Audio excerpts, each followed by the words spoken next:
우리 대로를 열어라 이 찬양은 우리 후대를 세우는 RUTC의 언약을 두고 제가 김종인 집사님한테 한 3년 전인가 이사야서 62장 언약 속에서 좀 곡이 한 곡이 나왔으면 좋겠다 이렇게 했을 때 이렇게 작사하셔가지고 작곡한 곡입니다. 그래서 제가 참 좋아하는 곡인데 정말로 우리가 하나님의 말씀을 우리의 마음에 잡고 연초에는 그 언약을 계속 묵상할 때에 분명히 하나님은 그 말씀대로 2023년 저와 여러분의 인생을 인도해 가실 줄 믿습니다. 그래서 어떤 그릇을 준비해야 합니까? 하나님의 것으로 정말로 우리의 인생의 그릇을 준비해야 됩니다. 망하지 아니할 것으로 영원히 썩지 않을 것으로 우리의 인생과 우리의 가정과 우리 후대들의 인생의 그릇을 준비해야 합니다. 그래서 우리 첫 번째 이번 한 주간의 말씀은 그 그릇 준비를 위해서 만군의 여호와께로부터 난 것 외에는 버려야 한다는 거예요. 버리는 것으로부터 그릇 준비가 시작되어집니다. 하나님께서 이 땅을 보실 때 너무 착한 거지가 있는 거예요. 그래서 이 거지에게 질문을 했어요. 오늘 새해도 됐고 했으니까 내가 너에게 한 3가지 소원을 들어주겠다. 이렇게 거지에게 제안을 하신 거예요. 여러분은 그 3가지 소원권을 받으셨을 때 어떤 소원을 쓰시겠어요? 제가 이 거지가 소원권 쓰는 거 보면서 참 많은 생각을 하게 됐어요. 이 거지가 첫 번째 소원을 얘기합니다. 저는 도금된 깡통을 가지고 싶습니다. 자기가 갖고 있는 재산이 뭡니까? 깡통이잖아요. 이 깡통을 사람들이 보니까 금을 다 좋아하잖아요. 저는 이 도금된 깡통을 가지고 싶어요. 좋습니다. 두 번째 소원을 드디어 얘기합니다. 저는 미제 알루미늄 깡통을 가지고 싶습니다. 사람들을 보니까요, 막 미국 거에 브랜드에 막 환장을 하는 거예요. 나는 미제 알루미늄 깡통을 갖고 싶어요. 세 번째 답변을 합니다. 나의 세 번째 소원은 보온 도시락 깡통을 갖고 싶습니다. 제가 이 소원을 들으면서요, 참 슬프더라고요.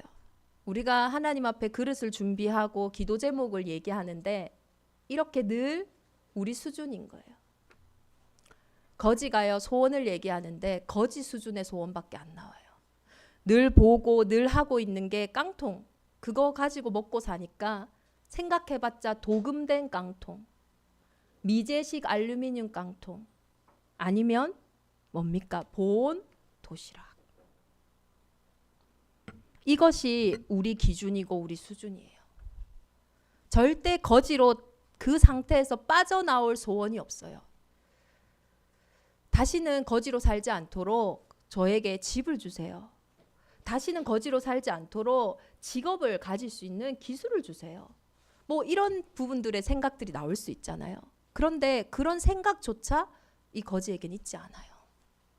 과연 거지의 이야기일까요? 우리도 마찬가지 아니겠습니까?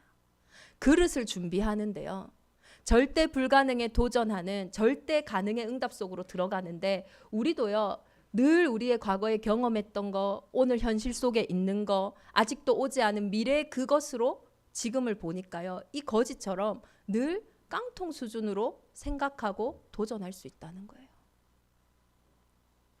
그래서 이번 한 주간 만군의 여호와께로부터 난 그의 경영은 기묘하며 지혜는 광대하다 했어요. 하나님께로부터 난 경영과 지혜로 저와 여러분의 인생에 그릇을 준비하는 최고 은혜의 한 주간이 되기를 예수 그리스도 이름으로 축원합니다. 왜 하나님께로부터 난 것으로 내 인생을 준비해야 됩니까? 그 이유는요, 하나님께로부터 난 것이어야만 그 그릇이요, 한계가 없어요. 깨지지가 않습니다.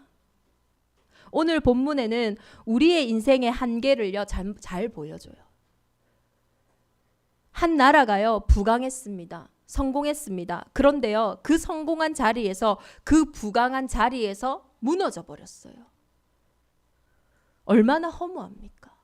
그래서 이사야서 28장은요, 우리가 한글로 보니까 이게 와닿지가 않은데 히브리어 원문으로 봤을 때는 호이라고 하는 히브리어로 시작합니다. 이 호의가 무슨 뜻이냐면 우리나라 말로 바꾸면 오호라 하는 말과 같아요.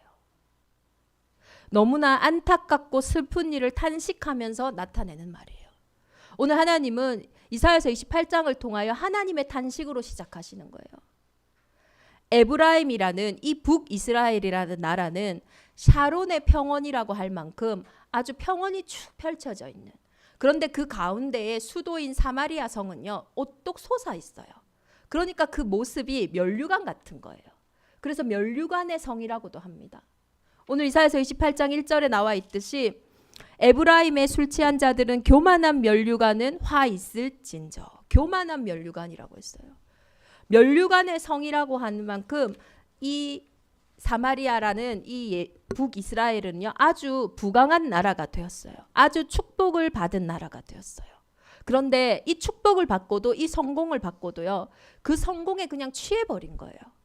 이 성공을 받은 이유가 없어졌던 거예요. 그러니 얼마나 허무하겠어요. 그 성공에 취해버려가지고 이것을 술 취했다라고 표현을 하거든요. 우리가 술에 취하면 어떻게 됩니까? 걸음이요 갈지자 걸음처럼 막 걷잖아요. 그들의 인생이요 그 나라가요 갈지차를 걷는 것처럼 몸이 좌우로 쓰러질 듯이 비틀비틀 대면서 걷는 거예요. 술 취한 상태에서 가장 판단이 안 되는 게 뭡니까? 어떤 선택이나 결정이나 생각이 평소와 같지가 않아요. 이들의 영적인 상태가, 이들의 나라의 상태가 술 취한 상태니까요. 어떻겠어요? 그 선택이나 그 결정들이요 다 틀린 거예요. 뭔가를 선택하고 결정하는데 틀린 길로 가게 되는 거예요. 틀린 길로 가면 어떻게 되겠어요? 당연히 틀린 결과가 나올 수밖에 없죠. 제가 늘 말씀드렸잖아요. 아무리 제가 부산에 가고 싶어도, 아무리 부산에 있는 친정에 가고 싶어서 마음이 막 들끓는다 할지라도 내가 서울 가는 비행기를 표를 끊고 그 서울 가는 비행기 안에 있으면 내 마음이 아무리 간절할지라도, 제 마음이 아무리 부산을 향한 것이 뜨겁게 있을지라도 절대로 부산을 향해 갈 수가 없어요. 이 북이스라엘의 상태가 이미 술 취한 상태 속에서 선택하고 결정하니 그들의 결정의 끝에는 늘 실패와 절망과 어려움이 있을 수밖에 없었다라는 거예요. 그러니 그들의 상에는, 그들의 인생에는 토한 것과 더러운 것이 가득하고 깨끗한 것이 완전히 하나도 없는 그런 상태가 되어진 거예요. 면류관의 나라라고, 너무 영광스럽던 나라가 한순간에 그 면류관에 취해버려가지고 완전히 갈 길을 잃어버리게 된 거예요.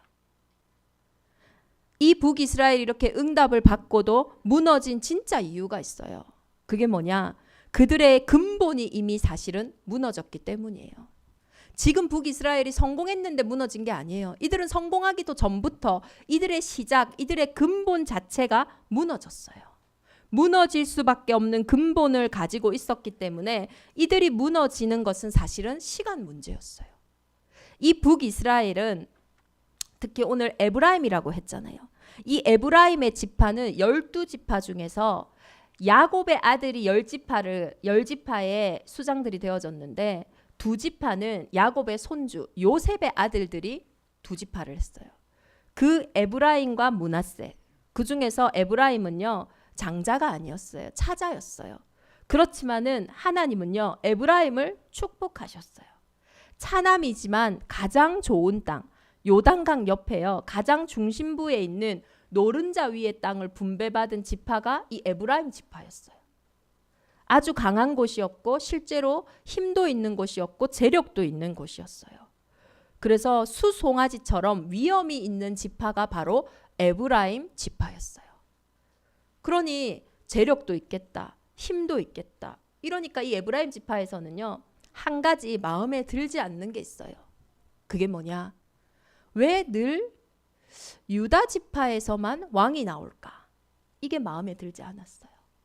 왜 유다 지파에서만 왕이 나오고 그들이 왕권을 가져야 할까? 우리 에브라임 지파도 그들 지파에 비하면, 유다 지파에 비하면 조금 더 괜찮은 지파인 것 같은데 라는 인간적인 생각이 그들에겐 늘 있었어요. 이게 무슨 말일까요? 열왕기상 12장에 보면요, 온 이스라엘이 자기들의 말을 왕이 듣지 아니함을 보고 왕에게 대답하여 이르되 우리가 다윗과 무슨 관계가 있느냐, 이새의 아들에게서 받을 유산이 없도다. 이 에브라임 지파는요, 육신적으로 보나 세상적으로 보나 자기들이 성공했기 때문에 실제로 유다 지파를 통해 오실 메시아 그리스도에 대한 관심이 별로 없었어요. 왜냐? 자기들 돈으로도 자기들의 성공으로도 충분히 먹고 살만하고 괜찮다라고 생각했기 때문에 왜 굳이 유다 지파가 왕이 돼야 돼? 정확하게 얘기하면요, 이들은 그리스도를 믿을 이유가 없었어요. 예수님을 믿을 이유가 이들에게는 전혀 없었어요. 그래서 에브라임 지파는 유다 지파로부터 돌아서게 돼요. 그게 북이스라엘과 남유다가 나누어진 이유예요. 그냥 힘싸움을 한 게 아니에요. 이것의 근본의 시작은 뭐냐면 복음을 몰랐다라는 거예요. 굳이 예수를 믿을 이유가 없는 거예요. 굳이 그리스도를 믿을 이유가 없는 거예요. 그러니 자기들 지파가 왕을 하면 되는 거예요. 다윗의 후손으로 오실 메시아 그리스도와 상관없는 것으로 자신들의 인생을 만든 지파가 에브라임 지파예요. 가장 성공한 그 자리에서 하나님과 단절된 지파였어요. 그리스도는 무슨 이름입니까? 우리가 사랑하는 남편이 있고 아내가 있고 또 사랑하는 자녀들이 있고 가족이 있어요. 너무 좋아요. 너무 좋죠. 그렇지만 우리의 가족도 그리스도가 아니에요. 그게 무슨 말입니까? 내가 너무 얻고 싶은 성공이 있어요. 명예도 있어요. 경제도 있어요. 그렇지만 좋은 것입니다. 그러나 그 성공과 명예가 그리스도는 아니에요. 내 인생의 운명을 바꿀 힘이 그 안에 없다라는 거예요. 인간은요, 밥을 많이 먹어도 배고플 수 있어요. 저와 여러분은요, 사람들과 많이 만나서 이야기하고 대화하고 있지만은 외로울 수 있어요. 내가 사고 싶은 것을 다 산 것 같은데도 채워지지 않을 수 있어요.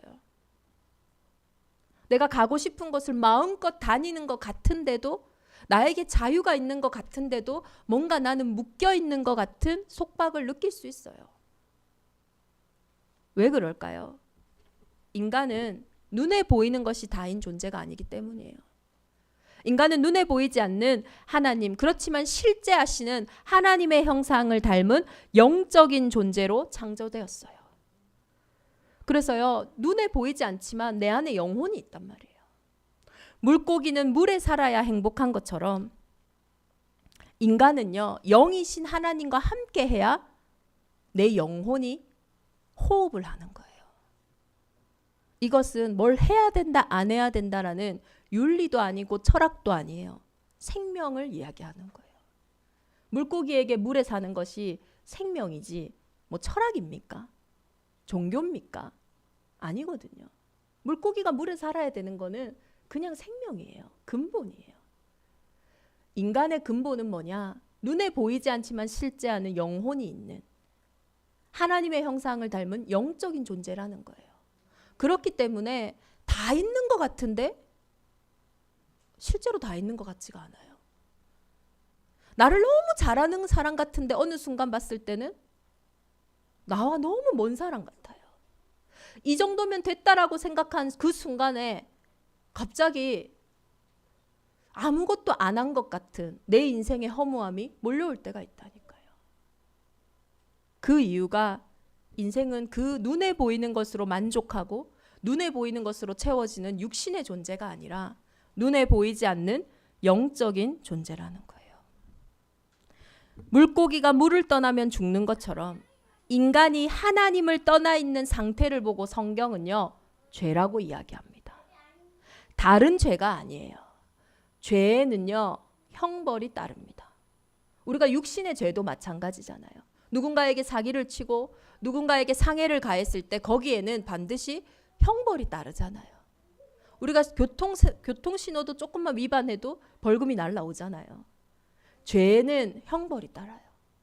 눈에 보이지 않는 내 영혼의 상태가 하나님을 떠난 이 상태, 이 죄로 인해서 우리의 인생에 들어오게 된 게 뭐냐? 그게 바로 저주 재앙이에요. 내가 원치 않는데, 내가 잘못한 것도 아닌데 내 인생에요, 저주재앙과 같은 문제가 자꾸 떠오르는 거예요. 이유도 모르겠고 원인도 모르겠는데 계속 문제가 발생하는 거예요. 그 속에요, 마음과 생각이요, 막 무너지는 거예요. 왜 재앙이고 왜 저주입니까? 내가 잘못한 게 아니기 때문이잖아요. 내가 원치 않은 거기 때문이잖아요. 그리고 더 중요한 한 가지, 내가 막을 수 없고 내가 컨트롤할 수 없는 부분이기 때문이에요. 하나님을 떠나 있는 이 죄의 상태로 인해서 우리의 인생에 나와 상관없는, 또 내가 잘못하지도 않은 그 저주와 재앙이 끊임없이 들어오게 된 거예요. 그러니요, 많은 사람들이요, 설명할 수 없어서 이렇게 얘기해요. 내 운명 아니냐, 내 팔자 아니냐, 이렇게 얘기하는 거예요. 죄의 법이 운명이라고 했어요. 우리의 모든 사람에게 와 있는 운명이 뭡니까? 첫 번째 운명이 죽음이에요. 죽음.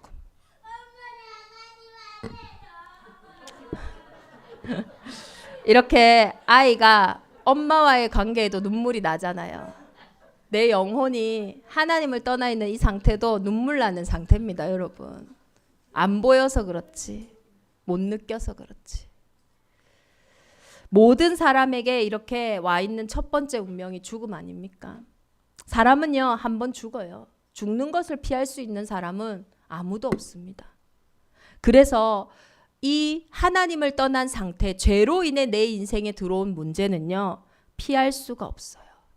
근본이 무너진 상태로 온 영적인 문제, 내 삶에 온 문제, 가정의 문제, 경제 문제, 인간관계 문제, 정신 문제, 자녀 문제는요, 피하고 싶다고 해서 피할 수 있는 게 아니에요. 경제 문제면 경제로 해결이 돼야죠. 그런데 왜 경제로 해결이 안 될까요? 내 건강의 문제면 병원 가면 해결돼야 돼요. 그런데요, 병원 가도 해결 안 되는 건강이 문제가 있어요. 인간관계 문제면 저 사람과 내 사이가 대화하면 해결돼야 돼요. 맞잖아요. 뭐 영어 쓰는 것도 아니고 서로 한국말 쓰고 서로 같은 이야기를 하는데 해결이 안 돼요.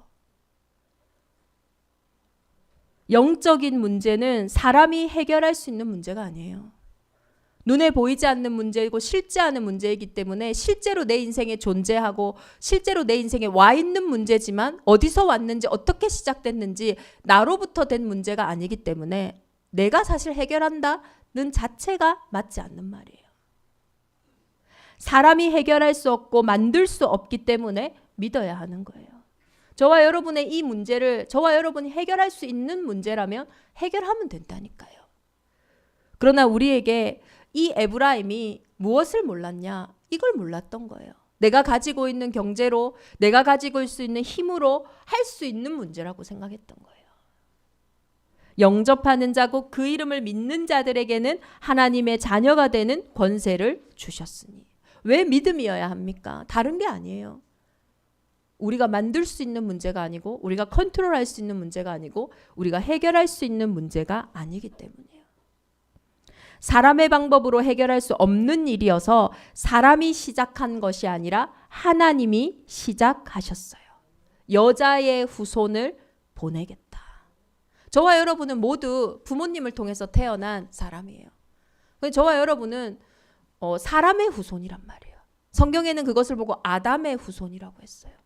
모든 사람이 태어나면서 죽음의 문제가 오는 것처럼요. 모든 사람은 이 죄의 권세 아래서 벗어날 수가 없는 거예요. 그래서 사람의 문제는 사람이 해결할 수 없기에 하나님으로부터 시작한 처녀가 잉태하여 아들을 낳으리니 여자의 후손으로 오신 거예요. 그래서 성령으로 이 땅에 오신 그리스도만이 우리의 인생의 그 문제에 남에게 이야기할 수도 없고 남들이 절대 이해할 수도 없는 그 문제에 길이 되어 주신 거예요. 하나님이시지만 사람으로 오신 그분이 하신 일은요, 섬김을 받는 일이 아니었어요. 도리어 섬기러 오셨어요. 어디서 섬기셨냐? 그곳이 바로 십자가예요. 십자가에서 죄 없는 그분이 저와 여러분의 죄를 위해서 죗값을 다 치르신 거예요. 죄로 인해 우리의 인생에 온 게 죽음의 문제거든요. 그래서 죗값을 치르기 위해서 죽으신 거예요. 죄 없는 그분이 죽으심으로 내 인생에 와 있는 죄의 문제를 완전히 대속하신 거예요. 그래서 그리스도 예수 안에는요, 결코 정죄함이 없어요. 죄를 묻는 것이 없는 거예요. 그래서 그리스도를 믿는 즉시 어떤 일이 일어납니까? 죄와 사망의 법, 다시 말해서 한 개인과 한 가정과 한 지역과 시대에 와 있는 운명사주 팔자에서 완전히 해방받는 거예요. 내가 그리스도를 믿는다는 거는 이런 의미가 있는 겁니다. 그 그리스도를 믿음으로써 어떤 일이 일어납니까? 이 그리스도는 인생의 모든 문제를 끝내셨다라는 증거로, 죄로 인해서 온 결과가 뭡니까? 죽음이잖아요. 이 첫 번째 운명, 죽음에서 다시 살아나셔서 부활하셨어요. 이 부활이 뭡니까? 성경은 이것을 빛이라고 이야기를 해요. 우리가 어둠 가운데 있을 때는요, 어때요? 이 어둠이 떠나가기를 원해서, 내 마음의 어둠이, 내 생각의 어둠이, 내 삶의 어둠이 떠나가게 하기 위해서 우리는 막 소리도 지르고 열심히 달려보기도 하고 다른 사람들과 막 손을 잡기도 하고 여러 가지 방법을 쓸 수가 있어요. 그래도 어둠은 안 떠나갑니다. 어둠은요, 빛이 오는 순간 어둠은 떠나가는 거예요. 영적인 인생의 근본의 문제는 눈에 보이는 육신적으로 해결할 수 있는 게 아니에요. 그 빛이 오는 순간 어둠이 떠나가는 것처럼 부활하신 그리스도가 내 인생의 빛으로 들어오는 순간에 우리의 인생의 모든 어둠이 사라지는 겁니다.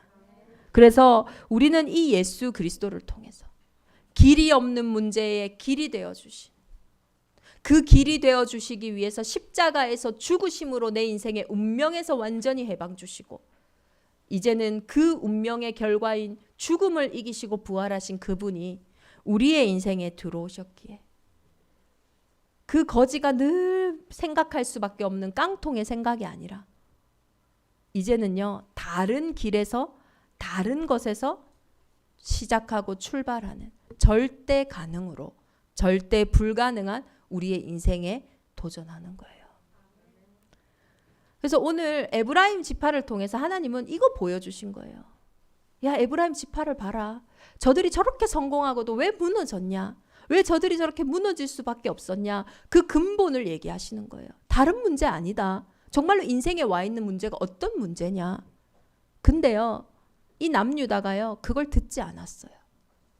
그들이 뭐라고 얘기했냐면요, 오히려 그 말을 놀리고 조롱했어요. 야, 너희 지금 나 애한테 가르치듯이 그거 가르치냐? 경계에 경계를 더하며 경계에 경계를 더하며 교훈에 교훈을 더하며 교훈에 교훈을 더하며 여기서도 조금 저기서도 조금 하는구나. 이게 무슨 말이냐면요, 우리가 막 사람이 이상한 쓸데없이 에 무슨 말, 에 그래 말해라 막 조롱하는 말 있잖아요. 에 그래 맞지 전혀 듣지도 않고 무시하는 말. 야, 그거 모르는 얘기냐? 다 안다. 저와 여러분이요, 하나님이 늘 복음을 말씀하시는데 에이 그게 무슨 말입니까? 이 문제는 경제지. 경제를 아십니까 하나님? 사업을 아십니까 하나님? 의사입니까 당신이? 건강을 아십니까? 인간관계를 아십니까? 내 인생을 아십니까? 뭔 말합니까? 남유다가요, 그렇게 대항하는 거예요. 하나님 말 듣지 않는 거예요. 근데 그들이 진짜 하나님의 말씀을 안 들은 진짜 이유가 있었어요. 뭐냐? 그들은요, 사실은 다른 것을 의지했거든요. 너희가 말하기를 우리는 사망과 언약하였고 스올과 맹약하였은즉 넘치는 재앙이 밀려올지라도 우리에게 미치지 못하리니 우리는 거짓을 우리의 피난처로 삼았고 허위 아래에 우리를 숨겼음이라 하는도다. 그들은요, 아수르와 이집트라는 그때 강대국 사이에서 교묘한 외교 활동을 통해서 언제든지 전쟁에 참여를 피할 수 있다고 생각했어요. 그들은요, 이 정치를 통해서 어떤 재난도 자기들에게 임할 수 없다라고 확언했었어요. 그런데 결과적으로는 어떻게 됩니까? 그 북이스라엘이나 남유다나 그 정치 활동하다가 비참하게 그 나라들한테 무너지게 되거든요. 그거 이야기하시는 거예요. 너희가 오히려 그것들에게 밟힘을 당할 것이라. 그것이 지나갈 때마다 너희를 잡을 것이니 아침마다 지나가며 주야로 지나가리니 소식을 깨닫는 것이 오직 두려움이라. 막 소식이 들어오는데요, 오히려 문제만 계속 오는 거예요. 문제를, 어려움만 계속 들어오는 거예요. 그뿐만 아닙니다. 침상이 짧아서 능히 몸을 펴지 못하며 이불이 좁아서 능히 몸을 싸지 못함 같으리라. 그 두려움 속에요, 평안이 없어요. 복음이 들리지 않는 상태가 이런 상태예요. 뭔가 내가 열심히 하고 뭔가 내가 노력하는 것 같은데 침상이 짧으면 얼마나 불편하겠어요. 이불이요, 다 발을 덮지 못해요. 그 평안이 없는 상태, 그 상태 속에요 머물러지게 된 거예요. 그러나 그때도 하나님은요 계속 이야기하세요. 자세히 내 말을 들으라. 특별한 관심과 주의를 집중시켜서 하나님을 것을 보라고 얘기하시는 거예요. 문제처럼 보이고 위기처럼 보이고 갈등처럼 보이는 것 같지만 사실은 아니다. 이 속에서도 나는 너희를 향하여 너희가 살아나는 복음의 능력을 계속 말씀하고 계신다고. 그래서 결론을 보면요, 포기하지 아니하시고 얘기하시는 부분이 이 농사를 빗대어서 얘기하시는 거예요. 씨를 뿌리는데 아무데나 엉켜서 뿌리게 하지 않는다. 거기에도 기묘한 하나님의 경영이 있다. 이 대해양과 소해양을요, 이게 미나리과의 식물이라고 하더라고요. 향료로 쓰이기도 하고 또 어떤 식물의 재료인데요, 이 부분들이요 다 크기가 작은 거예요. 그리고 크기가 큰 것도 있고, 그러면은 이런 것들을 작대기로 하는 경우도 있고 막대기로 하는 것도 있고, 식물에 따라서 그 농사를 짓는 물건이 달라지는 거예요. 그러니 그것이 뭡니까? 하나님의 경영과 하나님의 지혜를 나타내는 거예요. 너의 인생에 딱 맞는 시간표대로, 너의 인생에 딱 필요한 대로 지금 내가 너를 인도하고 있다라고 말씀하시는 거예요. 그런데요, 이것들을 막 밟기도 하거든요, 농산물을. 그렇지만 농작물이요 죽지는 않아요. 막 패기도 해요. 그런데 그걸 통해서 오히려 껍데기가 사라지고 알곡만 남게 되는 거예요. 내 인생에 사실은 이 시간표를 통해서 무엇이 없어지기를 원하시냐?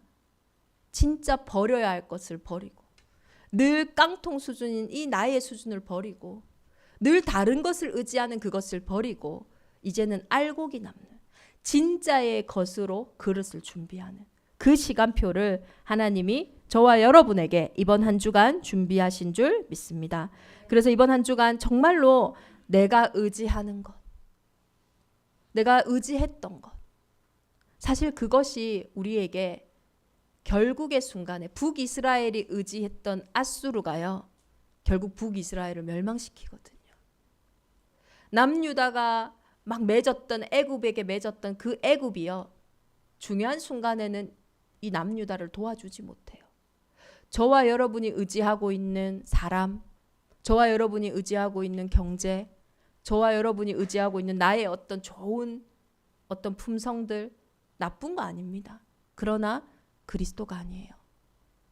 그래서 결정적인 순간에 내 인생의 운명이 찾아올 때에, 내 인생의 극적인 시간표가 오는 죽음과 같은 피할 수 없는 저주와 재앙 앞에는 그것도 답이 될 수가 없어요. 힘이 될 수가 없어요. 그때에도 나를 살릴 수 있는 그 하나님의 경영과 지혜로 저와 여러분의 그릇이 준비되기를 예수 그리스도의 이름으로 축원합니다. 베드로는 밤새 수고했어요. 베드로는 최고의 어부입니다. 그러나 밤새 수고하여도 고기 한 마리를 잡지를 못했어요. 그런데 그 베드로가 하나님의 말씀을 의지하여, 자기가 의지하던 그 그물이 아니라 말씀을 의지하여 그물을 내렸을 때 물고기 한 마리도 잡지 못했던 그 밤에 그물이 터질 만큼 물고기를 잡았어요. 저와 여러분이 밤새 수고해도 해결되지 않았던 문제, 2023년에는 그 그물을 내려두고 그 그물을 버려두고 예수를 따랐던 베드로와 같이 이제는 나의 그물을 버리고 하나님이 나의 인생에 준비하신 그 그물, 사람을 낚는 어부라는 그 그릇으로 최고의 응답이 준비되어지기를 예수 그리스도의 이름으로 축원합니다. 우리 주신 말씀 붙잡고 이 시간 함께 기도하겠습니다. 만군의 여호와께로부터 난 것 외에는 버려라. 하나님, 이것이 나빠서가 아니라 내가 의지했던 거, 내가 바라봤던 거, 그것이 실제로는 내 인생을 살릴 수 있는 근본이 아니기에, 그리스도가 아니기에 이제는 영원한 이름, 모든 것을 회복하는 그 이름으로 내 인생이 준비되게 하여 주옵소서. 한 번뿐인 이 일생에 나에게만 주신 그릇을 준비하는 응답의 한 주간이 되게 하여 주옵소서. 이 시간 북이스라엘을 술 취하게 하여서 이리저리 걷게 했던 흑암과 혼돈과 공허가 우리의 인생에 무너지게 하사 참된 나를 찾고 나의 것을 찾는 응답의 한 주간이 되게 하여 주옵소서. 우리 합심으로 함께 기도하겠습니다.